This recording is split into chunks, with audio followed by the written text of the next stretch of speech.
Hey everybody, it's Thursday. You know that means it's time for the Art Fight podcast. I'm Joe Nolan. I'm going to come right out and say it. I'm not going to bury the lead, Brian. This is the very last episode of the podcast. If you guys haven't seen that on social media, we're doing it. This is the last show we're going to do. It's been an amazing run. We've got an old friend, we have a new friend, and of course we have Brian Siskin here as well. How are you today, Brian, on the very last podcast of your life? Oh, well, maybe we'll see. But, maybe this is a secret plot, Joe. Like maybe I have something great in stock for us and I'm just hiding it from you until it emerges. But no, I mean, this is it's one of those bittersweet things, where you want to go out when it's feeling good and it seems to have been good and not feel like it's belabored. And so I just, coming out of the pandemic, I feel like we're on the verge of coming out of the pandemic. And I just thought, you know what? Everybody else is starting a podcast. Let's go the opposite direction. It's like we worked hard. We won the belt. We defended it. We proved our point. And now we're walking away at the top of our game, unlike every other combat sports hero. Right. And, I guess I'm sort of like Khabib. I already told my mom this would be my last Art Fight podcast. And so he told his mom, ladies and gentlemen, he's a man of his word. We're happy to be joined by our old friend, Nancy Kidder. Nancy, how are you? Glad to have you here on the show with us. I'm good. I felt like I just received the worst news, amongst all the bad news we were already hearing on a constant basis. What was it, 15 minutes ago, you sent me an email saying, jump on our podcast. And I didn't read it quite early enough until I was looking at it. And then final podcast. I hope there's a story like that goes along the line of, other than just you mentioned that it was because everyone else is starting one. I was thinking more along the lines of like, I don't know, you got a major record deal and you're producing a film for Netflix. I mean, I will say that, for me at least, I have to say, it's been an incredible honor and a privilege, and it's been so magic. And I definitely am going to feel the gap or the emptiness that this connectedness has always brought. Every week it's been meeting somebody new or talking to old friends and learning and talking and I've talked to Joe probably more ritually for the last 3 years than I have most of my family. So I mean, it's a real thing, but there's not a big singular reason. But I will say there is one thing that that I've got my sights set on doing, that when you're looking at your life and you're thinking about how many things can I do at once and do them well and all that. I will say that the one thing that I am in pursuit of now in the earliest stages is getting my pilot's license. Wow. And so I don't even think I told you that, Joe. That seems like a good thing to do during the pandemic, actually. Right. Well, I'm going to wait a little bit until I'm, because those planes are pretty stuffy, but it's just you, right? You and maybe one other person. Yeah. Me and one other person. But yeah, it's also, it takes a lot of money and energy and focus and time. And, it's like, how do I explain this? My father was a pilot in Vietnam, and I was raised in planes. Obviously I do a lot of drone work, and I've been involved in a lot of, and you need a pilot's license to fly a drone legally, correct? Yes. I have an actual, license from the government for, it's called the Part 107 certificate. Gosh, poor Kevin. Brian, I have a radio controlled helicopter. I should show you. You're right. You're fine as long as you're not doing it commercially. But anyway, so like I was really excited years ago when I got my drone license when I was about 4 years ago. I even wrote up a big piece about it because I was so excited to be listed in the FAA's airman registry with my father. My late father, who ingrained aviation into me. So then now it's I just feel like there's an airport 1 mile from my house. I'm always geeking out on this stuff anyway, and then without getting too personal, my father had a flight bag it's actually right over here. I could probably show it to you, but my dad had a bag with all of his things that he would take when he was going to go fly. And I got it not long after he passed away, and I just chose never to open it. And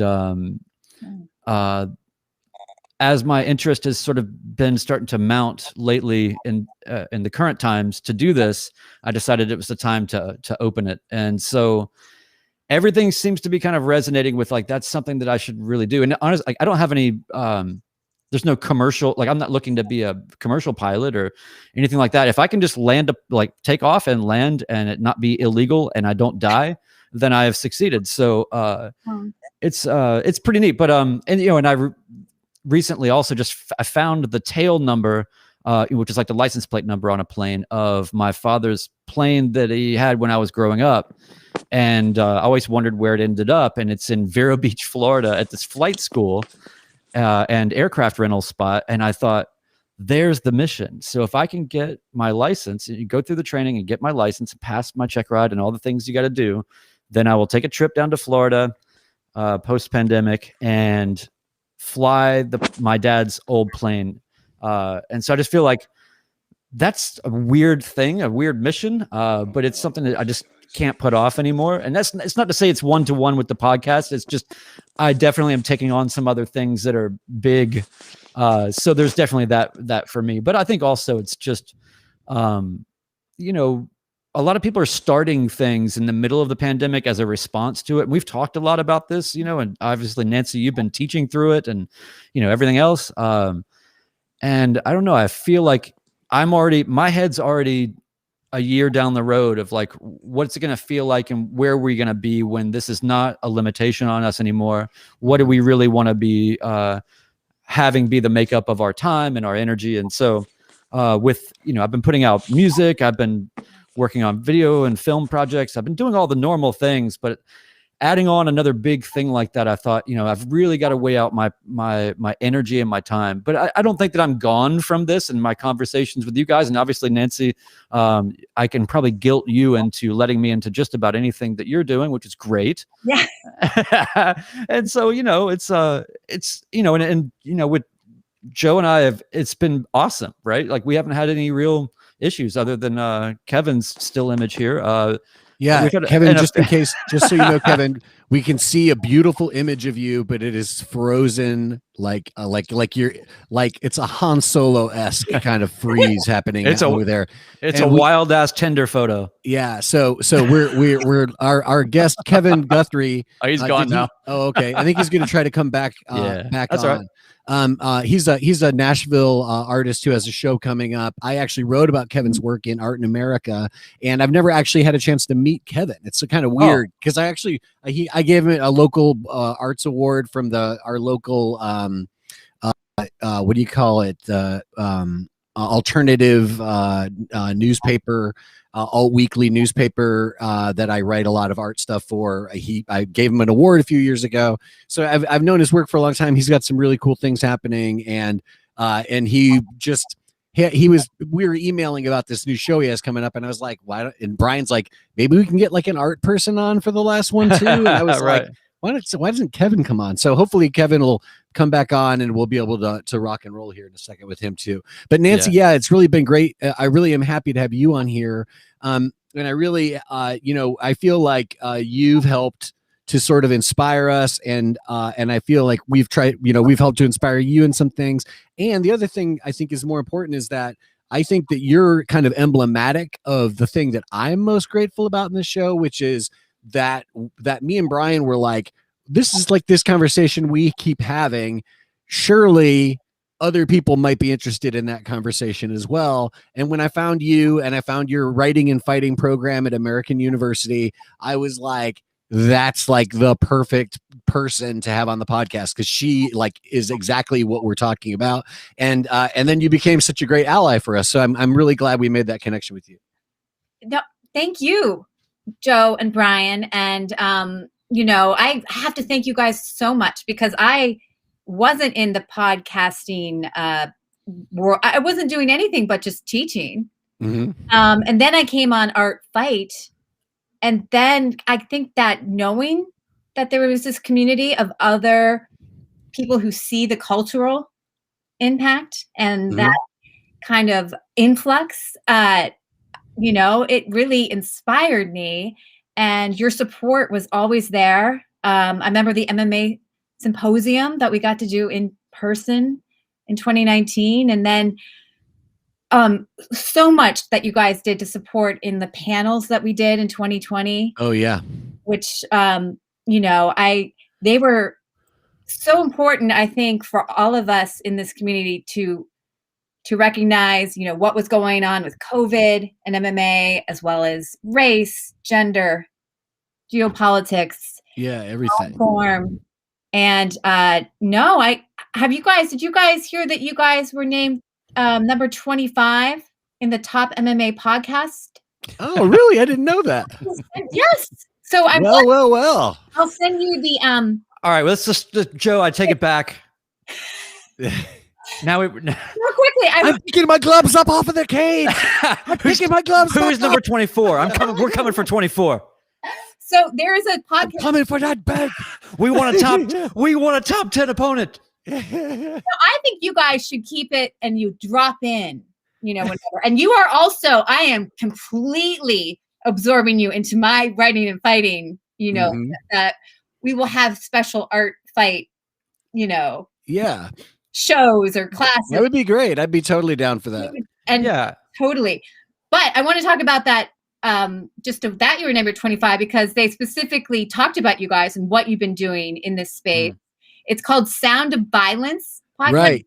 They're a podcast on MMA podcasts. So they, I think the last 3 years, they look at, and I think they go over 162 MMA podcasts. Wow, we were 25. Not bad. So we were 25, and they specifically talked about certain episodes. Definitely the one that you guys had your 100th with myself, but Chuck Mindenhall and Fernanda Prachi and Matthew Polly. Matthew Polly. Yes. So they talked about. So I'll send you guys that YouTube video or that. That is so cool. That's so cool. 25. It's nice when people like. Because it's at the end of the day, I mean, if this wasn't just an enjoyable thing to be doing once a week, we wouldn't be doing it.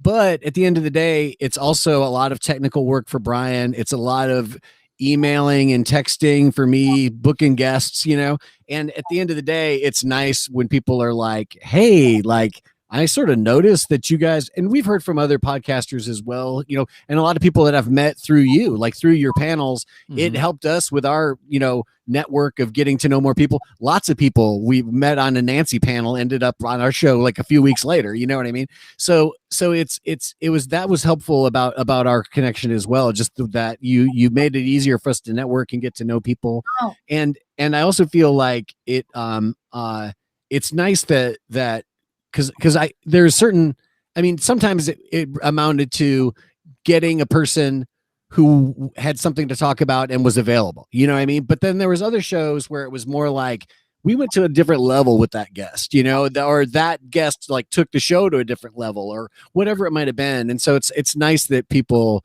actually paid attention enough to sort of see the nuances and know that there were certain things that are real highlights for these guys. And it's kind of amazing what they were able to do in this space that no one recognized before they did, Brian.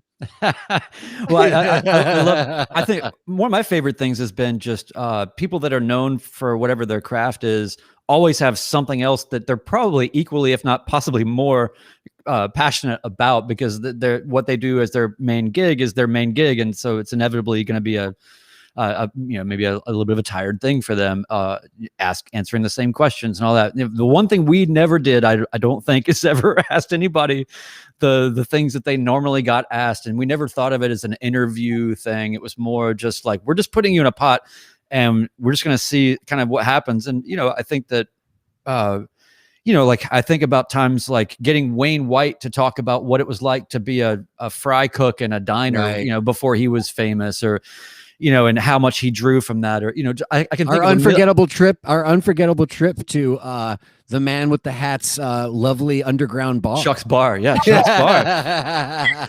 Oh, that's the thing too, is like people that the Mindenhall's pub. Yeah, people that we have, if we can take even 5 minutes to acknowledge people that we admire and that have given so much of their work and just sort of just give them a little bit of a different type of forum. It's been a cool thing. And I also think that there's, as much as I'm amazed that we're top, we're in the top 25, Joe. But I mean, who's in charge of these rankings anyway? I do think that it's one of those things where I don't know what we never had a ceiling in mind for this. We never knew. We had it maybe in the back of our minds, like maybe if we do this weird idea long enough that something will pick us up in some way that we can be absolved of a lot of the work aspects of it, or from a technical standpoint or whatever else. If somebody wanted to pick us up in that way, it's kind of like we're in a band and we've been playing gigs and we love it and we love the music and we love everything, and you can't be in a band forever really either, or you shouldn't be. Doesn't mean I don't want to be in a band with you, Joe.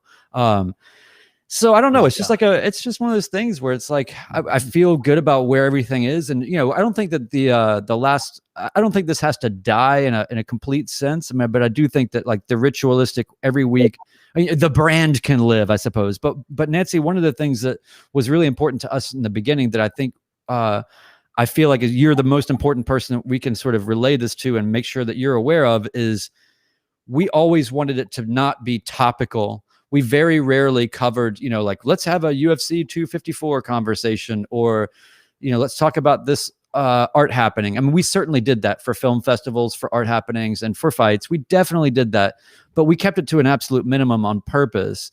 We wanted all of the things that we made, essentially, these conversations, to be able to be transcribed and logged and kept and usable in an evergreen sense for potentially people like you, right? That are any kind of source material that you can get your hands on, right? And so one of the projects that I'll have post all of this is going back through and getting all the transcriptions done as best as I can. And I want to make sure that you get all that, so that, and have access to it. And I want other people to have access to it. And I feel like that's the most rewarding thing for me, is building a library of important people doing interesting things in this realm, and having those weird conversations. Let's make sure that stuff isn't lost in the ether in the same way that it was maybe feeling like for you before you were doing all this and you were just teaching in the classroom and not capturing all this. Please do. And I will, I'm even going to direct my students to look at what you guys have done, especially, I think that we look at how different academic lenses intersect with combat sports. And I love this idea of art and how it's been represented. So I will tell them to look through the Art Fight podcast. What would you call it? The library? The archive. Yeah. And no, I was joking with Joe, like we'll get it all in JSTOR. Yeah. No.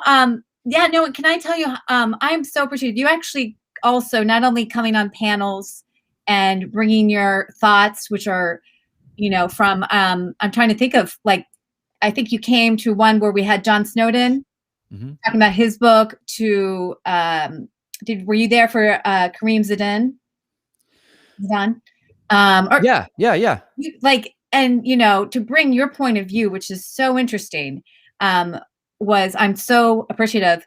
You came and talked to my students, those young minds, and, really not just talking about, the different things you think about combat sports and what you've learned. You really became very personal with them and told them how you discovered that you wanted to be involved in film and in music. And, I really appreciate, because that's, talking to young people and going back and reflecting about how you got into a business and really giving them also honest, authentic advice. I really, you guys are just such a supportive duo, I guess, but both of you, in terms of really understanding that it's not just the typical MMA fan. It's not, a sports thing. There's so much more to it. That's what I love about combat sports. So. Well, geez. I mean, thanks a lot. That's a lot to take in. I mean, but again, I feel like that we're sort of tandem in a lot of ways and symbiotic, and albeit you being in the academic forum, which gives you a lot of credibility as we're over here like halfway drinking PBRs and stuff, but it really is. I mean, you know, I try to, if I ever have I'm still wrestling with the fact that I talk to young people and I'm not one of them. It's still a lot to sort of unpack, but I do think that you want to just say all the things that you wish somebody would have told you at that time in your life. I mean, with maybe a little bit of governance, you know, like it's real easy for me to get into like nothing means anything, man, you know, like whatever. But you know, in terms of your pursuits and what you're doing, I mean, anybody that's in your class is already a seeker. Yeah. Yeah. Well, and you know, they're already going to know that you're doing something. You're not doing a typical academic or even writing genre, you know. Yeah. Going in and we're evaluating, you know, the Iliad and understanding like what that meant, like someone calling out a fight, and about honor and about glory, and how, you know, that's important. And it's important to look at, just like music and other types of art that a lot of people want to think is entertainment or consumed. It fulfills us. It's what makes us human. Yeah. There's some kind of a quote. I can't think of it exactly, but there's a quote there's a Rory McDonald quote about glory that's just like chilling. He's just here, like Rory, he's just so quiet and he's talking. He's like, yeah, it's just all about glory. Yeah, and you're just like, oh my God, Rory. But I really think it's fascinating too. And one of the things that I'm talking about, your class, your curricula, and your you know, one of the first things I learned about you was like sort of actually looking at like you had like a website or something for the class, so I could actually see like these are the things we're going to talk about this semester, and this is how we're going to break it down. And one of the things that you guys do, and that we talked to Chuck Mendenhall about as well. I think our show, we had a show with just Chuck. Is that correct?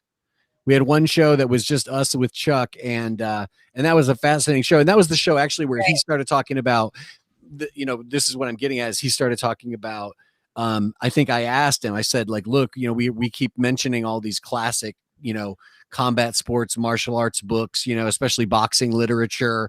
And you know, and then I was like, you know, when are you gonna give us the great American boxing book or great American combat novel or whatever, or not, you know, not novel probably, but the more definitive like, MMA book or whatever. Yeah. Because the MMA doesn't have that book yet. MMA doesn't have the fight yet. You know what I mean?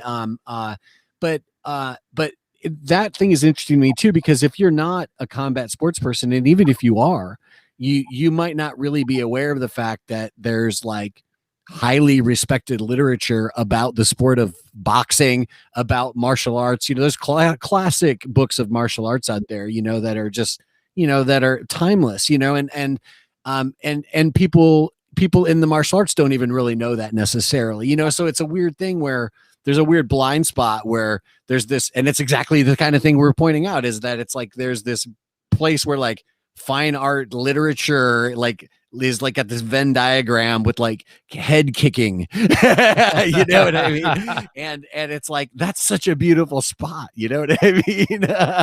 So I think that's one of the other great things about your class, is that there really are these blind spots in between these spaces, because because there is this weird thing where like there's this weird dividing line that's actually not even there, as we've proven, you know what I mean? But there's lots of people who, you know, if I could go to certain places when certain people were there, and if I said, are you going to watch the fights tonight? They would just be like, what are you even talking about? You know? And there'd also be people who, if I was at the fight and I said, hey, this reminds me of that Norman Mailer book, they'd be like, what are you talking about? But at least that makes you like more of a tough guy, whereas for a woman, it's like even more alien, right? Like, how dare you? Yeah, exactly. The Stephen A. Smiths of the world or whatever. Yeah. You know, but I also think that, you know, it's unexpected that, a woman is interested in this. So like I at least get into that space. But yeah, that's true too. I love that you talked about these blind spots though. I think that that's so important because, like I was talking to Fernanda Project, another one of your guests, about, women in sports, how we have this idea that women have just made it to combat sports. And it's not true. We've actually had this kind of in and out experience. Right. And, in the women just learned how to fight 8 years ago. Yeah. Right. No, but it's the way we kind of, we often believe in narratives. And I was just thinking about Michel Foucault, the philosopher, like how he thinks, we always think we're on the trajectory like this, but no, it's like this. And that's why the pendulum swings. And, what I want to tell you about you guys is that when I saw you, it was so heartening to know that there are other kind of, I don't want to say fight nerds because but people who are fair. who are passionate about the sport and recognize it as, as a way that it transcends it as even a sport. Yeah. Well, thank you. Well, yeah, I mean, and I think that there's more to this space that can happen, and maybe we find some, new energy for that and some new application for it in some other manner or medium or schedule or way. Like I said, this is not about just writing off everything to do with it, but when you think about, you've got the Luke Thomases, you've got the, all the requisite spaces are filled with really good people doing really good work. There doesn't need to be really any more analysis.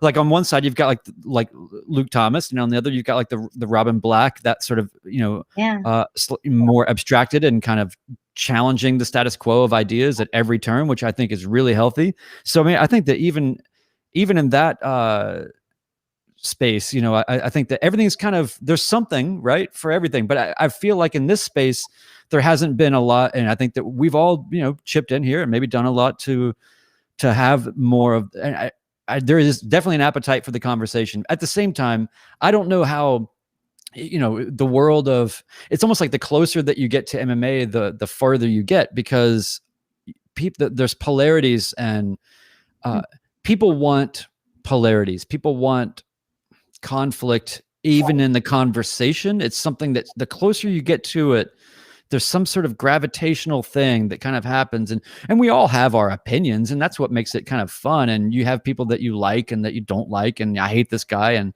whatever. But I mean, I've been trying to really just sort of keep away from that magnetic sort of pull and try to keep things very objective. And I mean, to the point of like getting myself to, but this sounds weird, but like kind of like weaning myself off of it a little bit. Like, I'm not going to watch the fights tonight. I'm going to do this other thing because I can't, I got to balance it there's a sweet spot, I think, to my interest and what fascinates me the most. And I think that it's the people that are down dead center in it. And, like I said, Luke Thomas or somebody that's just, doing these 45-minute technical breakdowns that are brilliant and very well thought out. And he's, cogent arguments for everything else. Like, it's great.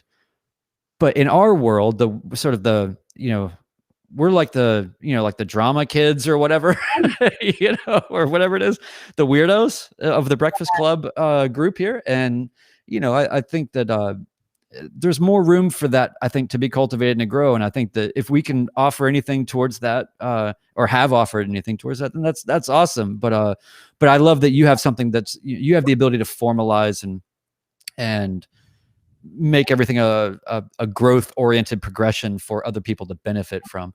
So, by the way, you were asking about Kevin. I've got Kevin in here now. It looks like we've got dark screen. So, I'm not sure what that is. Kevin, can you hear us? Yes. Am I not? You're in the dark. Yes, but we can hear you. That's pretty good. I have to sign off. Good. Yeah, I know. I'm sorry, Nancy. Thanks for your time. No, but can I want to say my goodbyes. Oh yeah. Well, I was trying to skip past it without getting to the emotional part. No, again, I really appreciate it. And what you're saying, like writing and fighting, what I love is it's not the Professor Kidder show, it is a collective. Yeah. And, Tanisha and Okay, I'm gonna mute. But thank you again. And you guys, I am going to call you pioneers though in this collective, and not to make you seem like veteran or like you're aged out or anything, but really fair. Want you to know that. And I appreciate everything. And I've loved your stuff. You talked about the men. That was one of my favorites. I loved your Robin Black and yeah. So. Oh yeah, we had such a good time in those shows when Robin came on with us. He was such a blast to talk with. Yeah. So thank you. But this is till next time. Yeah, for sure. Thank you guys. And I'm taking off. Bye. Okay. Bye, Nancy. Thank you so much for being with us. We'll see you soon. Yeah, definitely. Bye. Okay. So you want to try pull Kevin back up? Yeah, I got Kevin here. I've got the ghost of Kevin. Do you have him unmuted? Yes. Wow. Thanks, Nancy. That was awesome. Can you hear us, Kevin? Kevin, can you hear us? I love that. Like our final episode is like the mother of all technical difficulties. We've had a few. It's part of the game. Nancy sent the link to. I'm IGing him. Okay. So.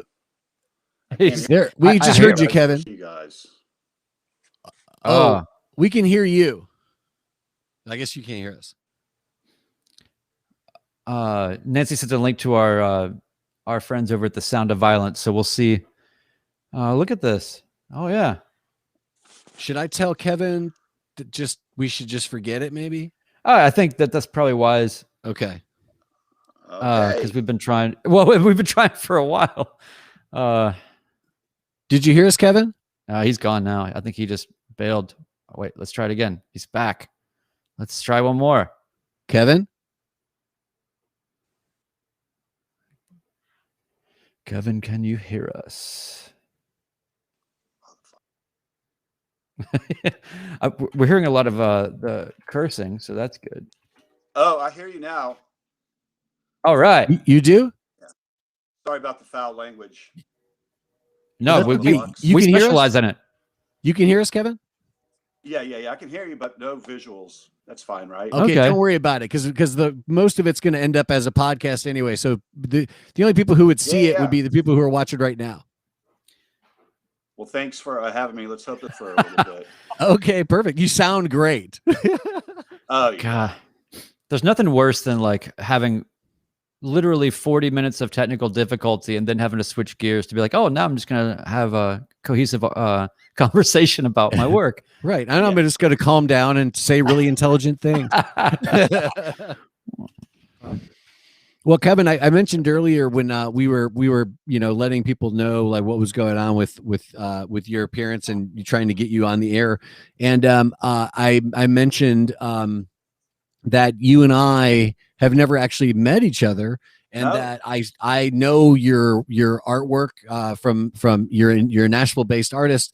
I became aware of your paintings because our friend Julia Martin did a show of yours a few years ago, where you sort of celebrated the career of Muhammad Ali by painting portraits of all of the men that Ali fought, and then very shortly after you had your show, it was right when Ali passed away, and to me that made that show even like that. I love that show anyway, but then all of a sudden it made it really even more important that happened at the same time. Yeah. Anyway, but obviously, yeah, and I'm sure you know. What'd you say, Kevin? I feel like I did him in.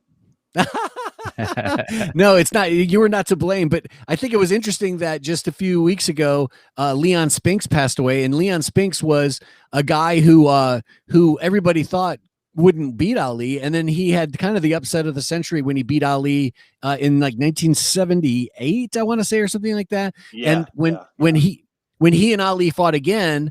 I was about 9 or so at that point, and I must have been about 8 or 9 because we were still living in Detroit, and actually Leon Spinks was fighting out of Kronk Gym, I believe, so he was fighting out of Detroit, but I was a little kid and I loved Muhammad Ali, and of course, so I wanted Muhammad Ali to win. And it was the very first time in my whole life that my parents let me and my brother stay up late, and my sister, so we could all stay up late and watch the fight, because it was a school night, obviously, or something like that. I mean, pretty well. I remember watching it, and I remember that was like the first time to me that Ali seemed old. And right, like my friend Bob said, like that was the night that the rope-a-dope did not work. Yeah. And it was surprisingly, that was a split decision, which normally those will go to the champ. And Ali had won some questionable decisions during sports. A lot of you get the benefit of the doubt by being the champ. And I haven't had the heart to watch it, you know, just because I remember I had Ali kind of punching and like starting to decline. And I don't know if it's good or bad, but Spinks, his next fight, you know, he didn't have to fight Ali, but he gave him a rematch. He was supposed to have fought, I believe he was supposed to have fought Ken Norton. Oh, man. But he dodged, or for whatever reason, he ended up fighting Ali again, and Ali was ready that time. Of course, that was Ali's last victory, and it was when he definitely should have retired. Right. And he did retire, but he came back, 3 years later? 2 or 3 years later to Is that when he fought Larry Holmes? Yeah, when he fought Holmes. Yeah. Oh, that was terrible. Yeah. So that was like, you know, a lot of people speculate when Ali should have retired. You know, he should have retired after Foreman. He should have retired after the third Frazier fight. Right. I don't know. I think he should have retired. Probably, I don't know what the fight was before Spinks, but he should have, somewhere along there, he should have given it up. But he had a lot of pressure on him. There were a lot of hands in his pocket back then. He had to make money, you know. It's such an age-old problem, right? It's like you see this whole pattern repeat across so many artists' lives and creative people's lives and fighters' lives and athletes' lives. I mean, it's like there's so many people that should have just not made another record or whatever, you know. It's easy for us to say, I guess, but I mean, right. It's one of those things where it's like, I don't know. I think the older I get, the more understanding maybe I get about people pushing beyond maybe what their threshold should be, because I think that, you know, it's kind of like when you're young, it's all about dominance, or I want to be the best, or, you know, you're exerting all this energy. And then, you know, when you get older, you actually can just enjoy something that you're not even necessarily great at. I don't know. It's like a weird psychology for being sort of like high achiever, but I feel bad for in the fight realm when people feel like they've got to support their ecosystem and take blows to the head.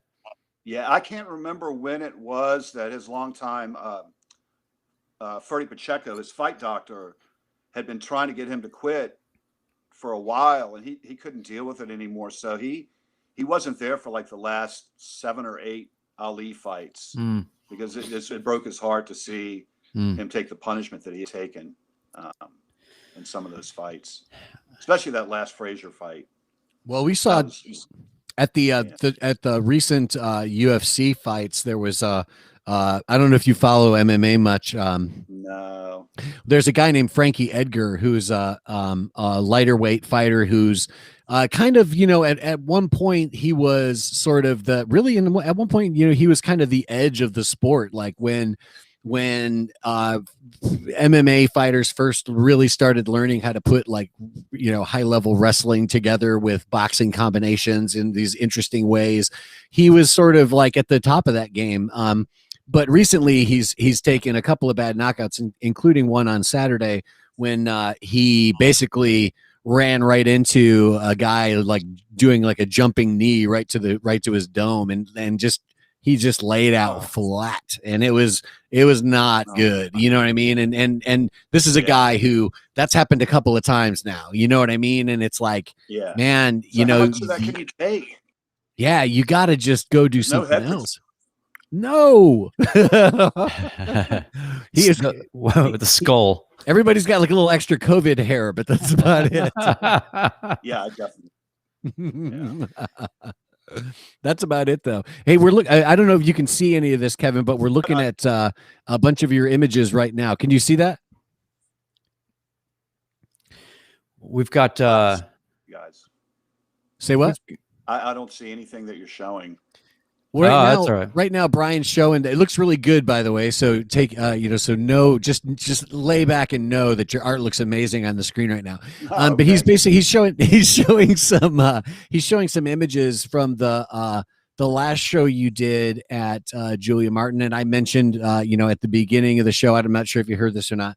That this was the show that I wrote about in Art in America, and that was the last thing I actually covered that you did.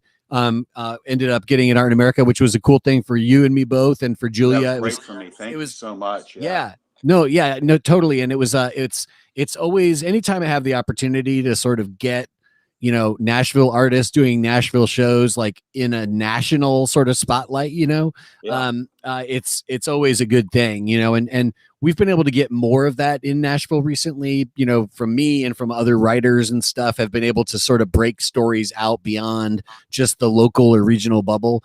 But this show is a really fantastic show. Why don't you tell us a little bit about that show, and then we can talk a little bit more about the show you have coming up. All right. Well, I kind of up to this point have done like 80% of the stuff I've done. I'd say maybe 70% has all been sports related. So I had a talk, an artist talk for the Ali show, and somebody said, I was like, I don't know what I'm going to do next.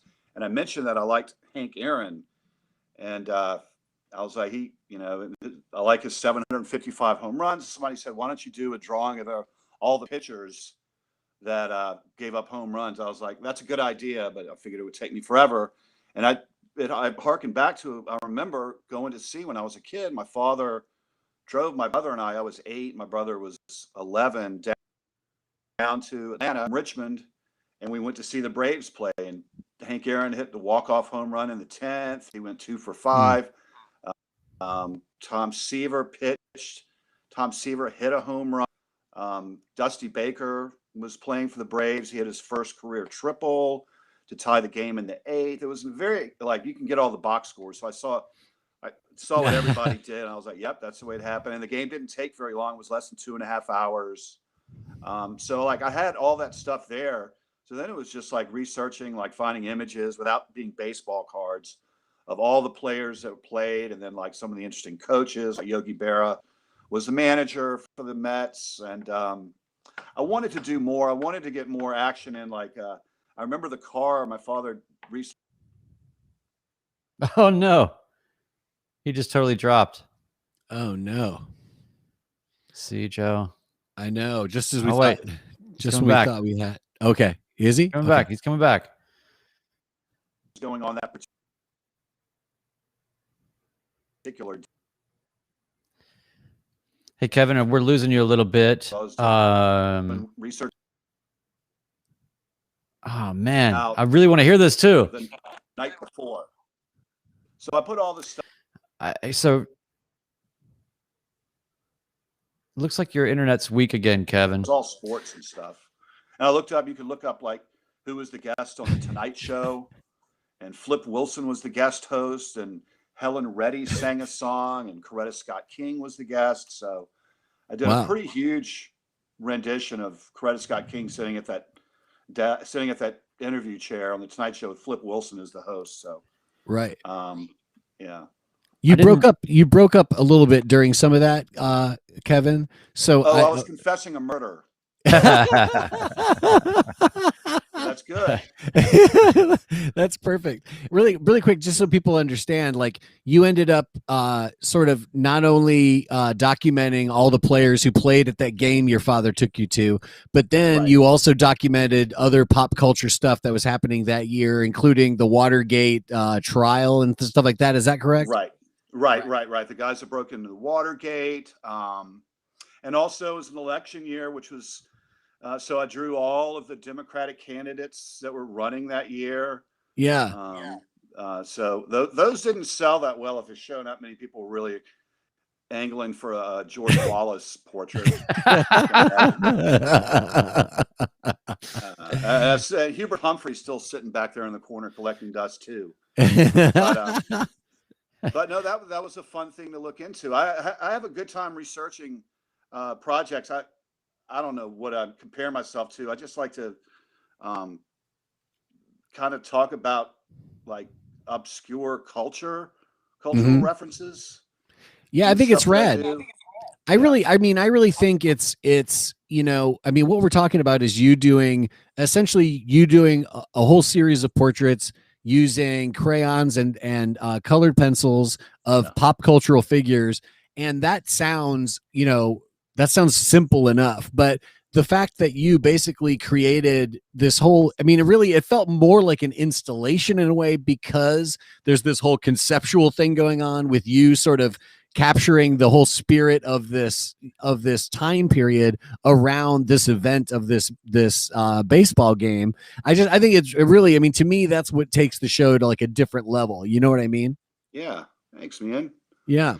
Also, I learned something. My father's like very, very nice, solid, church-going, quiet, serious man. Doesn't drink, doesn't smoke, doesn't curse. And like we sat in the cheap seats at that game, and like there were these old men that were smoking and drinking and cussing all around us. And like the first time I was 8, it's the first time I'd ever really been around that sort of behavior. And I think I sort of fell in love with those guys. So yeah, in addition, I want to be like them. Just so people understand like what this work actually is, tell us a bit about how you started making your work and how you started making it specifically the way you make it with the materials you use, etc. Okay. Well, I remember drawing a lot as a kid. I remember getting in trouble when I was like 5 or 6. I had like magic markers, and when I went to bed, I would like just start drawing on the sheets and pillowcases. My mother was really mad a couple of times for that. Drifting off in class when I was like 10 or 11, and just started drawing football helmets of all the teams in the National Football League. And then I just did a bunch of other stuff. And I had all these cuts when I'm like 45 years old or something. And I was actually, my apartment was where Julia's gallery is right now. That was my apartment at the time. Oh, interesting. And I had all these boxes of recycling Budweiser 12-pack boxes that needed to be recycled. And I was like going through some old boxes, and an old roommate of mine had left like a set of these nice crayons that I use now behind. And I had just won money on a horse in the Kentucky Derby, which is rare that I pick the winner, even though I try every year. And so I just, for some reason, I had a newspaper photo of him, and I just drew the horse. I was like, that looks pretty good. So I just saved the boxes and just started drawing on those boxes from there. And then like when I moved out of that place, I got a roommate, and she was like, you have to quit smoking. I was like, okay, I'll do that. I'll quit smoking. So then like I needed something to do with my hands instead of smoking cigarettes. So I just started drawing all these like images, anything I could think of, like that famous image from All in the Family where Archie Bunker and Sammy Davis Jr. kisses him. I do that. I'd love to see that one. Old like Red Fox Colt 45 ad. I drew like hip hop bands like the Fat Boys, and like I drew like this preacher that my mom likes, John Wesley, that started the Methodist Church. I was all over the place. So I was about to turn 50, and my friends were like having a nice big party. They were taking me out. I knew they were going to give me a lot of nice gifts. So for a joke, I put all these drawings. I had about 20 of them in a plastic bag. And when they gave me one, I was like, here, and I made something for you. And I just started passing them out. And Julia was there. You know, we were buddies long before I met her. Well, long before she had a gallery there. And she was like, you're doing a show. So I started doing a couple of pop-ups out there when she first got the place, like showing that kind of stuff. And, you know, and then like now I find out like I draw on cardboard boxes, which is the worst thing to draw on because it's so acidic. Like, you know, I have to like treat it now with some stuff. And I don't know, I'm somewhat figuring it out. I'll be dangerous when I know what I'm doing, I think. Well, it's interesting actually, because, you know, it's one of the hilarious things about like, you know, that the great mid-century art that still like casts a shadow over contemporary art as we know it. It's like so much of that stuff, like, you know, like Jackson Pollock's using like house paint and shit, you know what I mean? And it's like, and those paintings are like falling apart now because they weren't made to last. You know what I mean? Did you see Alex's show? I forgot the gallery, but he made like the snakes out of lottery tickets. Oh yeah, Ed Lusk. Yeah. I can't. Hopefully, I'll be around, but I'm really curious to see how those things are going to hold up. Yeah, in like 40 years. Yeah, they're I've never lottery ticket scratch offs. Yeah, I've never thought about that. Alex Lockwood is another Nashville artist for those of you who aren't local people, and he has a show right now at a gallery called David Lusk Gallery. There's also David Lusk Gallery in Memphis. For those of you who are not here in the Southeast, familiar with the David Lusk empire, but yeah, Alex does a bunch of cool work with recycled products, you know, and he makes these amazing snakes. Those snakes are like my favorite thing he does, where he folds these lottery tickets in such a way that they all sort of interconnect, and then they turn into these snake shapes, and they're really, really fucking cool. Yeah. So I wanted to go back just for a minute because this is pretty exciting. It's a day that I remember, and I've killed a lot of brain cells in the last few decades. But this is the anniversary, the 31st anniversary. Douglas is when. Are we still there? There, yeah, we hear you now, Kevin. Lost you guys. Yeah, you broke up there for a second, but go ahead and start over. It's the 31st anniversary. Today is the 31st anniversary of Buster Douglas knocking out Mike Tyson, and I remember that really? I was in Richmond, where I kind of grew up, Richmond, Virginia, and David Lowery from Camper Van Beethoven, one of my all-time favorite bands, had moved to town, and he put it together, and it was their first show. So basically, tonight is also the anniversary of Cracker's very first show. And I saw the opening act, and the venue was sold beer only, and I wanted a shot, so I went across the street, and they had the fight on, and I had a shot, and I watched Mike Tyson out. So I went back over to the venue, and like no one really cared, but I went up to everybody. There was like 300 people there. I was like, Mike Tyson just got knocked out. Mike Tyson just lost. Get out of my face, Kevin. You know. So that was a pretty exciting night. That was a crazy. I couldn't when that happened, man. People don't understand like what a shock that was. Like I didn't know anybody. I mean, I was paying enough attention to Mike Tyson at that point that I knew he had a fight against this bum he was going to kill. And that was about it, you know. And then all of a sudden, when I came home, I was in college at that time. Yeah. What'd you say, Kevin? I looked today to see who fought leading up. And he had beaten the guys that you had heard of. He also, maybe I'm thinking of. I looked up both him and Leon Spinks today. One of them fought here in Nashville against Tex Cobb in the 90s. Oh wow! Yeah, Tex Cobb lived here for a time. Yeah, that's what I heard. That was before my time here. Yeah. Yeah, he used to. When I was in the 90s, when I first moved to Nashville, I worked on and off at this cafe at the bookstore at Davis Kid, which was in Green Hill. So big 2-story bookstore with a built-in cafe. And I worked there with my friend who has played guitar with me for decades now. And that's where we actually met each other. And he was a line cook there. And if every time Tex Cobb would come in there for lunch, he would get a Reuben sandwich. And every time Tex Cobb ordered a Reuben sandwich, my buddy JP would take it out of the kitchen and deliver it to his table personally. Because he's like, nobody fucking touches Ted Cobb's fucking plate but me.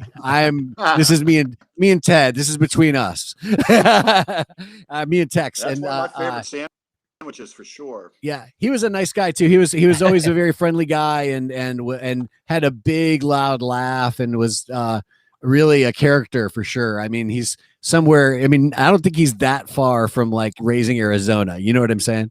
Did we lose him again, Kevin? I'm still here. I think so. Oh, you guys can hear me, Can right? you hear me? Yep. Yeah, we can hear you, Kevin. Look, we're still doing a podcast. Okay. That's awesome. Yeah, we're good. So that was February 11th, 1990, when that knockout occurred. Man, crazy. Yeah. So a lot of your work is based in a lot of pretty vivid nostalgia. How do you reconcile that with sort of, I find it interesting to sort of have, like, when you're focusing on Watergate, and I think in the writing that you did, Joe, you talked about sort of the vulgarity of political theater or something. You had some line about that. Oh, that sounds like me. Yeah. But I like that. Yeah, but here we are, right? Like nothing changes. Yeah. It's an interesting thing. I graduated from high school in '90s, so maybe you're a little bit ahead of me, but I sort of remember that era. Like I tried a little pornography and things now. A little bit. Yes. In that show, I definitely did. I even I snuck in very small, but in one of the things, there's Will Mays sitting on the bench, and he's reading like the very current episode, the very current issue of Playboy from that month. Yeah. I was going to do a whole portrait of just that, I was like, no, right. That was in here. That was one of the things that I actually picked up on. I don't know if it made it into the final review, but in one version, there was a version of the review where I was sort of talking about how you drilled into these details. Essentially, at first glance, your drawing style might seem crude to people, but there's really, really deep things going on in terms of the things you're taking notice of and the way you're drawing attention to certain elements and stuff. And I looked at that fucking magazine, man, and I could just tell by the way it looked. I was like, he fucking copied this magazine. Like, this is the magazine from that time. Yeah. But part of it was I was informed by the fact that you were doing that with so many elements of the show. But when I saw that magazine, I was like, that isn't just somebody's idea of what a Playboy looks like. That's the fucking Playboy magazine. Yeah. And I looked it up and I was like, yeah, that is it. Specific that way. Like, I've actually gotten better, I think, during quarantine. A lot better now, which makes sense because I'm so new at it. So, they're still pretty crude. But talk about the new show. I've only just recently, in the last couple days or whatever, you sent me those images. Like 4 years ago, I did a Black History Month series that I just did on my Instagram. I didn't say what it was. I just did a drawing each day. And that was pretty fun. I enjoyed doing that. I was like, I'm going to do a Women's History Month one day. And I meant to do it last year and I didn't. And I'm glad because March was so messed up here with the tornadoes and then the pandemic hit. Oh, right. So I decided to do it this year. And I didn't feel comfortable asking about putting it in a gallery because the idea is not that, it's a, but I have a good relationship with the folks at this restaurant, Nikki's Coal Fired, great restaurant. And that's right down the street from me. And am I still there? Oh yeah. I was just saying that's right down the street from where I am right now. Yeah. So I ended up, instead of doing it last year, I put it up this year. Not just athletes, but politicians, people from history. I'm down to how to do, and I know what to do. I haven't done them yet, but they're taking me a couple of days, and I'm adding some paint into the mix. So it's still pencil and crayon, but there's a lot of gouache, a little bit of oil paint mixed in, and that's cool. It's just a wide variety of people, How are you managing? The other day when I was a kid, there was. Hey, Kevin, hold on. That again? I was going to ask how you're managing, the fact that you are, I've made a point of describing your work as we've been talking about, just so people who don't know better will understand, what this stuff looks like and how you make it. But like you just mentioned, all of a sudden now in this show, you're working in some gouache, you've got some oil paints happening. Like, what is your approach to using those new materials? Because I assume to some degree you're trying to learn how to use those as you're using them. Is that right? That's really what it boils down to. And they just look better. Like, I've had friends tell me that are artists, like, you should try gouache. You should try gouache because I like thick color, bright. And so I practiced a lot. Like, I bought some canvases and I bought a bunch of oil paint, a bunch of gouache paint, and I practiced on canvases all for like 3 months. And decided to incorporate in with all these drawings, all these little paintings. They're all 6 by 8 inches. So and are the new paintings actually on canvases? Are the new paintings actually on canvas? No, these are not on canvas. The show is still on the beer boxes. Okay, I'm just keeping track. I'm just keeping track of the progress. No, all the canvas was just for practice, just like practice. I got you. Yeah, I think I gave one. I did some friends of mine. I did a family portrait kind of for them, and it wasn't very good, but I worked so hard on it. I made them take it. I don't think they really liked it. That's awesome. I worked so hard on it, I made them take it. Yeah. So like I'm doing all kind of bizarre women in here, but I think it'll be good. You know, in the women's series, like what is there a particular one that you know that you think is like your favorite, or that the research was really interesting, or like what are some of the highlights for you in the series? I did one of this woman named Linda Keith, who she's still alive, but she was like a British model back in the 60s, and she was Keith Richards' girlfriend, and then they broke up, and she started dating Jimi Hendrix, and Keith Richards wrote Ruby Tuesday. So I knew that Ruby Tuesday was about a real woman, so I did a portrait of her. Nice. That's pretty good. I did one of Mary Shelley. Cool. Who wrote Frankenstein. She wrote that when she was a teenager, by the way. It's and that crazy, one turned right? out pretty good. There's a lot of like weird stuff going on in that one. I did one of, I think I'm pronouncing her name right, Jacinda Ardern, the New Zealand Prime Minister. Okay. She's did awesome. One of her giving a speech at the United Nations while she's breastfeeding her baby. Wow. That one turned out pretty good. And my friends have their youngest daughter is named Etel, E-T-E-L. And she was named after this artist, poet, Etel Adnan, who's still alive. She's like in her 90s. So I did one of her that turned out good. I don't want to give too much away, but I did one obligatory of Kamala Harris. But in this scenario, in college, she went to school at Howard University in D.C., and she's wearing her Howard sweatshirt, and she's outside of the Washington Coliseum, a venue that's no longer there, but they used to have shows in the 80s.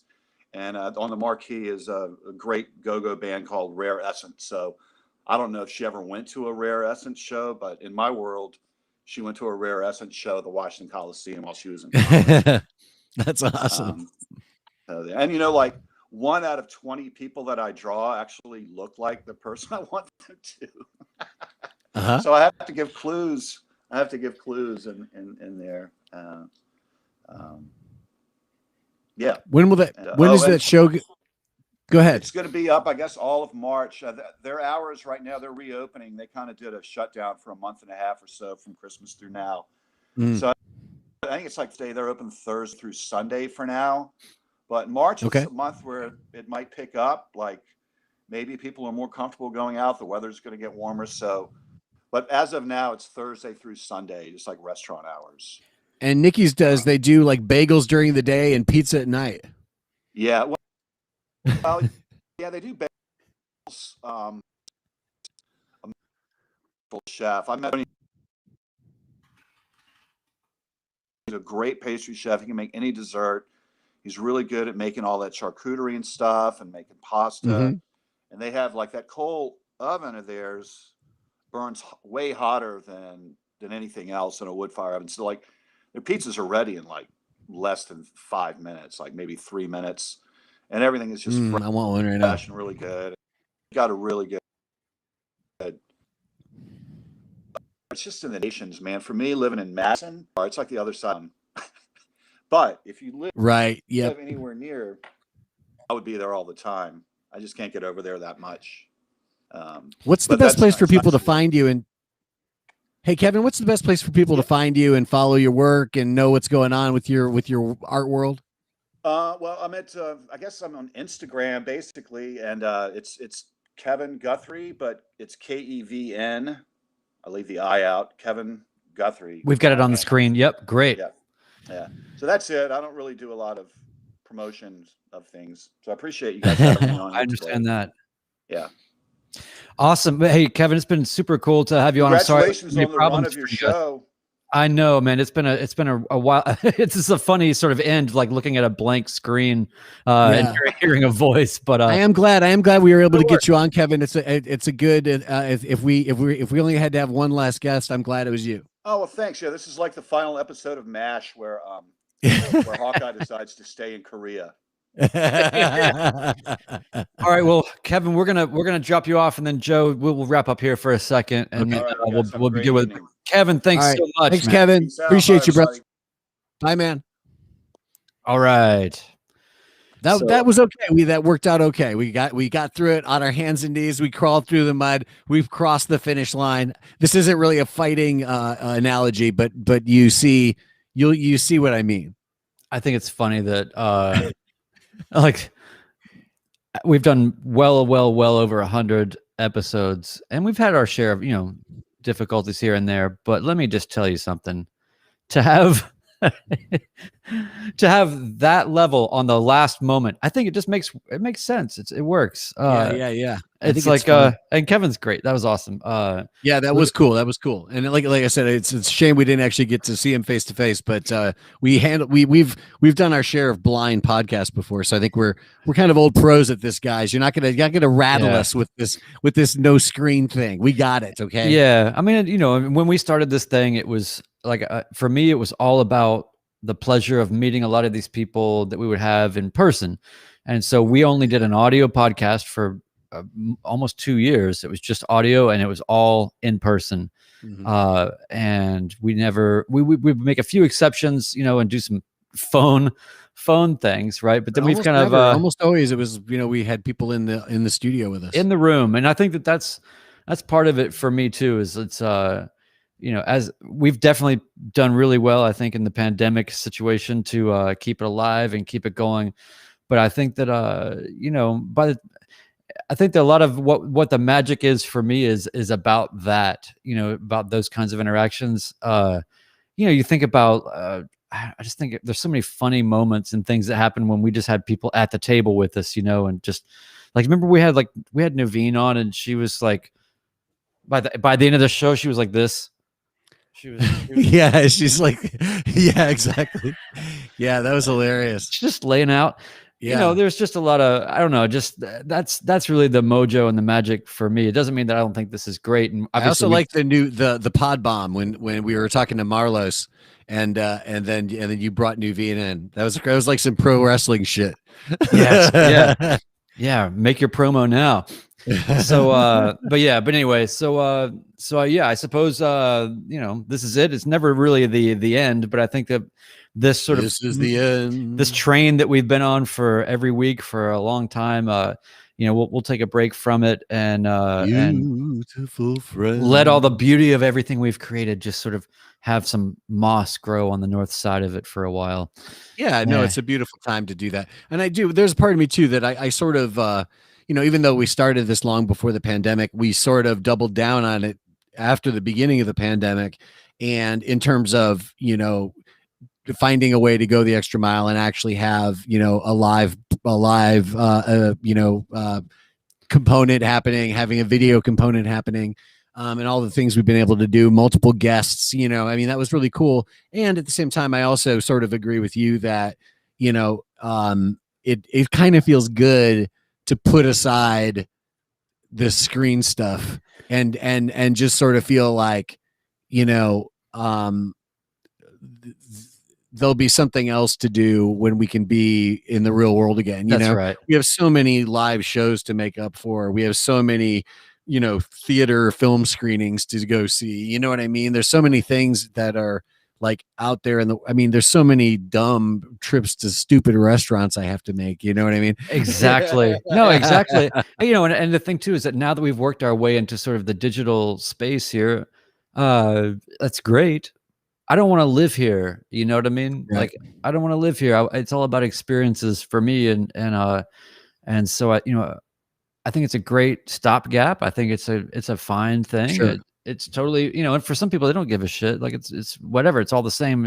And I love the idea that we connect with all these people that obviously are not coming through Nashville, but I do like the idea of like back when we had the studio or, whatnot, it was like somebody could be coming through town.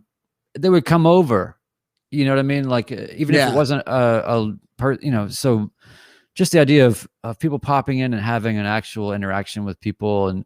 And so I think that the longer that we've gone in this modality, for me, it's been, a combination of, man, I've got some other things that I really need to like do, but also it's like, this has been a cool thing, and you look at how many people made the pivot, started new podcasts. I mean, we know people now that have had podcasts end and have started new podcasts, and got picked up by another entity to do another thing. And when you mentioned all this to me, like about a week ago, we had this discussion about maybe we should just not do this anymore. I feel like my feelings about it were, sort of similar in the sense of like, that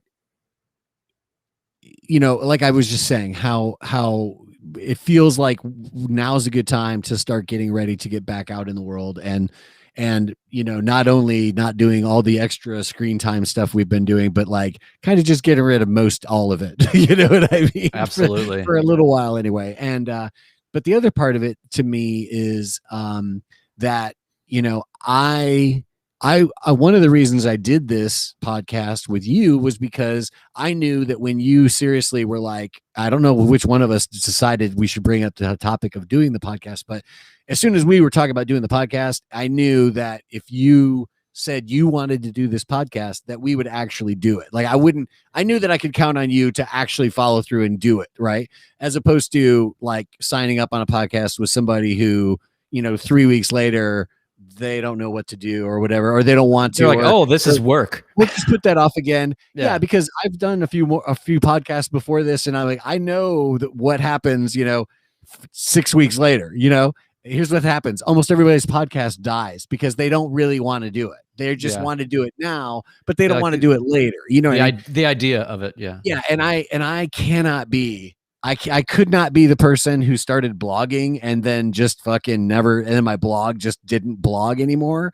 And I certainly couldn't be the person whose podcast never really got off the fucking rails. You know what I mean? Or whatever, or went off the fucking rails. So it's like every time I've done one of these projects, it's like, there's been a fucking hardcore audience that's really enjoyed it, and there's been a shitload of content created. And when we ended and walked away from it, it was like, yeah, well, we built that thing. I don't know, maybe it matters, maybe it doesn't, but you can't say it wasn't real. It was fucking real as hell, and there's a bunch of people who still want to hear more of it. You know what I mean? And I kind of feel like that's how this is too. I'm excited to learn more about this 25th ranked podcast that we have going on here. I think that's pretty great. That's like we just came out of the regional scene. We got a win on Dana's Wednesday night card on the app. Right. And now we're ranked 25th in some obscure weight class somewhere. But I do feel like it was certainly important to me that we, that it was important for me to watch a whole bunch of other people's podcasts just die on the vine long before ours did. And not in a Schadenfreudian kind of way, but just in the sense that it's like, I know that, I don't do things unless we're fucking doing them. You know what I mean? And if we're doing it, then we're doing it. And 100+ episodes later, I feel like we done did it. And, we did about 119, 120 episodes. And if you think about, I mean, man, that's a lot of hours. That's a lot of time. That's, and, we're not trying to, I don't know. I'm not interested in becoming I don't know, some sort of media personality or whatever. So I feel like that you kind of walk up to that threshold of what are you really trying to accomplish here? Right. Like, cause you always want to grow whatever you're doing. Right. I think that's good. I think that's a good point to focus on is like, we're always talking about growth on the podcast and stuff. And I feel like the podcast has changed and evolved and grown in all these really interesting ways. But right now, it does feel like we're at a point where it's sort of like, I'm not sure how it continues to grow. And given the changing environment around it, maybe it's a good time to let that ignorance be the thing that makes you answer, let's just stop that. Go at this point, and maybe that's because it feels like we'd have to force it to do something right now, and I have no reason to want to force it to do anything. already had this amazing run. We've made all these great connections. We've created a whole conversation that wasn't here before. And I'm very grateful for the opportunity. And like, like Nancy says, I mean, the discussion goes on. We're not going anywhere. Follow my Twitter; it's full of horse shit. I'm saluting you with a PBR right now, Joe. Oh, that was a good bit. My peers are downstairs. So yeah, well, so for me, I don't. There's any number of things we could do as one-offs in the future, or whatever. If there's something that's really pointed and specific and has a sort of definitive scope and reason. But and ultimately, there's also the archive and things that we might do with the archive, because we do have ways to sort of automate transcription and things like that. So it's like there's a lot of things that can happen with that content, that can still continue to live on past. I can't think of a more meaningful way to sort of be a part of the ongoing kind of ephemeral conversation in this space by giving all of this material in usable, searchable, digestible form to somebody like Nancy and say, here's the whole transcription archive of everything. So if, when your students want to know a little bit more about what makes this writer, like why did Matthew Polly write, how did he go about writing the definitive book on Bruce Lee? Yeah. We've got another angle or another opinion that's not about like, what I love the most is that we would let people sell things on here, you know what I mean? But it was never about the sell. It was always more about like, what's really going on here? Like, what is this really about to you, or what really got you to this place? And so I feel like that we were able to unearth a lot from people that maybe didn't have another forum or medium to reasonably do that, because when they go on their book tour or when they go on their whatever, they're just doing the PR sort of thing. And we just never, half the time we would have people, I wouldn't have people on that haven't done anything in a while, like, or whatever. Like, it's not about like this being another stop on a PR tour.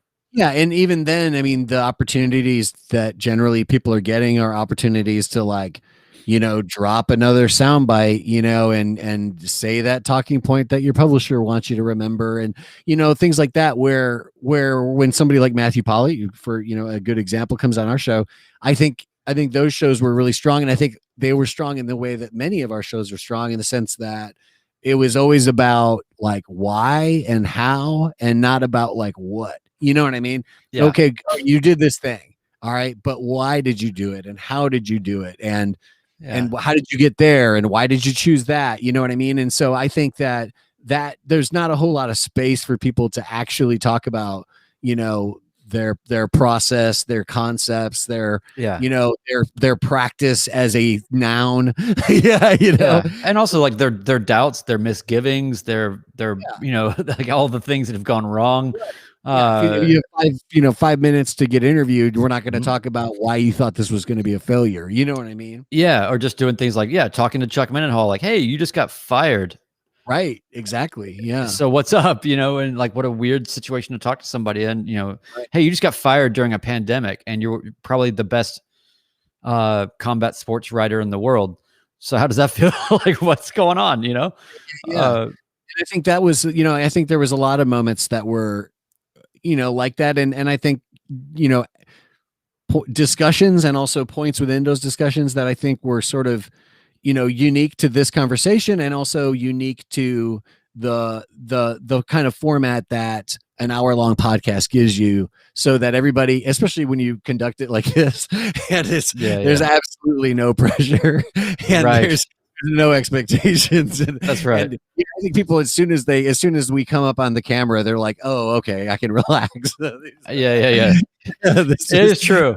This is not a high pressure situation, and I think that sort of relaxed conversation, obviously we're not the first people to do that, but I think we also see that that's a huge thing that makes the podcast that I enjoy good, is that I'm just getting to spend some quality time with somebody who knows something, and I can listen to it, and I can learn, I can be inspired, all these things can happen because they're taking the time to have a real conversation, and we just don't see that in the mainstream almost ever, really. Yeah.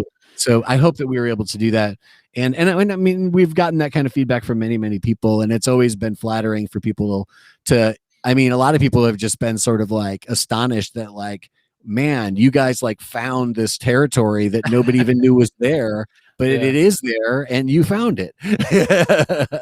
Yeah, man. So, that just goes to show that, if you go to a couple of gallery openings and that's right, get a few glasses of free cheap wine and talk to your friends, years long things can come out of it. You two could be trapped in a small room. Well, so we should probably hang this up. Is there anything that you would like to offer as your parting words before we go? I'm good. I feel great about everything, and I don't really see things as sort of I see like beginnings of eras, not ends of eras or whatever,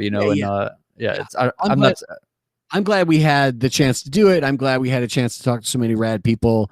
I've always been pleased with the fact that everybody we've had on here, is almost always willing to come back. That's about the best thing you could say about the podcast, almost, probably. Yeah, almost. I don't know. There might be a few in there, but generally speaking, we've actually made some great friendships from this, and I know for certain that we've shown people some art they wouldn't have seen otherwise. We've had conversations people never would have had if they hadn't come on our show or listened to our show. So I'm very glad about that. As far as like things going on in my world right now, I've got a new single coming out at midnight, Brian. It's going to be tomorrow is the Lunar New Year, Brian, the year of the ox. So I'm dropping a new single on the Lunar New Year. So what's it called? It's called Je ne sais pas. Is that literally French? Is that French, dude? It's French. It's like one of those freedom fries. That's so cool. So midnight. I think look up, man. It's under on all the streams and stuff. It'll be under Mighty Joe Nolan, and I've got a Bandcamp, Mighty Joe Nolan Bandcamp. So that's probably the best. If you get it there, it's like a better support for the artist, guys. So go download it there with a wonderful big fat audio file. All right, I'm gonna grab something. Hold on one sec. Okay. I'll just sit here and talk to nobody for a minute. But thank you. There's 4 people watching right now, according to this little number up in the corner. So if you're watching us live right now, we thank you very much. We appreciate you being a part of the podcast. And if you're somebody who's taking the time to tell us how much you enjoy the show, believe me, it's been very important to get that kind of feedback, and it certainly helps us get through 100+ shows when we know there's at least a few people out there who are really enjoying it. So thanks for everybody who's given us some great feedback. Yeah, and if we would have known we were number 25 at anything, we probably just would have never ended it, Yes, everybody, check out the Sound of Violence podcast. It's at thesoundofviolence.com, and you can find us in their countdown of the greatest podcast in existence, MMA podcast, at number 25. What's that, Brian? This is I have a new double EP of music that I've made, and just digitally released it. But I thought, why don't I also just make a handmade batch of 10 cassettes, really nicely made, signed and numbered, and I've got 3 left. And that's cool. They're not cheap, but they are handmade with love and care, and the music is not terrible. That's my review of my own music. They're like pretty blue cassettes. Yeah, these things are cool, and I've got them in these like soft poly boxes. But I just wanted to make something that was tangible. I hate not having tangible goods for everything that I make. So in the case of this, I made only 10 cassettes, and I've sold all but 3 of them. They're not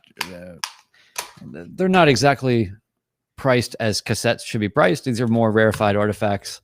The only 10 copies that will be made on this thing. And where do they buy them? So you go to thosedrones.com. That's my website. If you just search for my name or whatever, you can find it. But and it's all, if you want to hear it, it's 2 EPs. One's called Lush and one is called Pasture, under my name, Brian Siskind, and it's on Spotify and Apple and all the places. It is under Brian Siskind. It's not under some new pseudonym. I have so many aliases, and I just decided at some point I got to stop with the aliases. It served me well because it gives me like an alias is a reason to sort of make a different style without having an identity problem or confusing people. Now I just don't really care about this. Like that Chris Gaines album. Yeah, Chris Gaines. Yeah, exactly. So yeah, I mean, I just put out a bunch of new music, and I've got a bunch of projects going on, and Thursdays I'll have a little bit more time for them. You'll have a little bit more time for your saxophone genius, and saxophone. Yeah, your saxophone. That's what I'm saying. Like you're gonna have more time for a saxophone. Yeah. What was I doing today before I hooked up with you? I was just making a bunch of phone calls. I've got another thing I'm coming up in March. I've got a photograph in a national juried exhibition in East Tennessee. And I bit the bullet and bought a big ass shipping box. They make these shipping boxes for art, ladies and gentlemen. I'm sorry. I couldn't believe the alliteration there. I bit the bullet and bought a big ass box. I bit the bullet, bought a big ass box, bitch. Box, bitch. Me and Marlos can combine our talents on a hip hop track. Marlos and I are talking about doing a live show. You should be a part of the live show we're gonna do. So a big old box. It was a big old box. Yeah. But I bought this big shipping box, right? That they make specifically for art. And I've got it all sealed up, but it's actually a little hard for me to move this thing because it's so large. So I was going to take it down to UPS today, but I would have had to put it like in the bed of my truck, and it was kind of rainy and shitty today. So I was like, I just can't do that really. Yeah. So then I realized that I can just call UPS and we can work it out and they'll come get it for me. And I'm like, this is awesome. But it took me a little time to do the research and make the phone call and get the information. Too, man. That's how I ship all the records that I sell or whatever that I'm doing. You just have UPS come pick them up? USPS. USPS. Yeah, like media mail, like I ship vinyl straight from my house. I just set it on the porch. They come get it. It's all good. Here's one of the things I learned in my research, Brian, because I mean, I've shipped lots of art before, but I've always done it like really in sort of a bit of a sketchy way. Luckily, I've always had everything fine. Everything's always come and gone fine when I've had, it's shipped away and sent back to me and it's okay. But the packaging is like I couldn't use that package again. Let's put it that way. Like there's no way it's compromised like fucking crazy, right? Fox murder. Yeah. So this thing I wanted to send, but I learned that there's a certain size, and that at a certain size, there's all these different ways that the shipping companies sort of compete with each other. But once you get to a certain size, basically USPS is out of the fucking running, and you've got to go with one of these other people because they just can't take these big ass packages. So it's a big photograph, but it's an even bigger package built around the photograph, as you can imagine. Yeah, that's so cool though. That's great. Juried exhibition, Yeah, it's good. It's good. Yeah. You've always got like 5 or 7 things going on, and I try to keep that juggling going. It's nice. It's good too because I've been in a number of like virtual type displays, in the last 6 months or whatever, and I've been in some real life stuff as well. But it's especially nice again along the way what we're talking about. It's really nice to be packing up a photo to go to a national juried exhibit that's actually going to be hanging on a wall in a place. And I don't know, April's really close, or March is really close, and I have no plans to go see the show, and I know it's going to be a limited audience because we're not going to be out from under this thing in a month. But you're getting closer, and it feels good to be wrestling with the problems of shipping paintings to distant galleries. So much better than emailing a JPEG. Yeah. Oh my God, dude. Yeah. So, well, speaking of sending it, we're going to send it. This is it, man. We're wrapping this thing up. I know that we'll have other things. This is sort of the end, but not the end. But man, it's been an absolute honor, privilege to work with you on this thing, man. And you know, we've already talked about it, but we did a good thing. And you know, life is really short. Moments are quick. Resources are finite. So to put this much time and energy into something for this amount of time and have something to show for it feels really good, man. Yeah, it really does. It really does. So I wish we had a bell. We could ring the bell. I can try to pull one up, but I've got beats. Dead fighter. They have a moment of silence. I can't hold it because I can't vibrate. I've got some drones I'm playing. Can you hear the music? All right. Well, I think that works. All right. Hi, everybody. Thanks for everybody. listening. Thanks for watching. Being a part of it all. All right. Outro coming right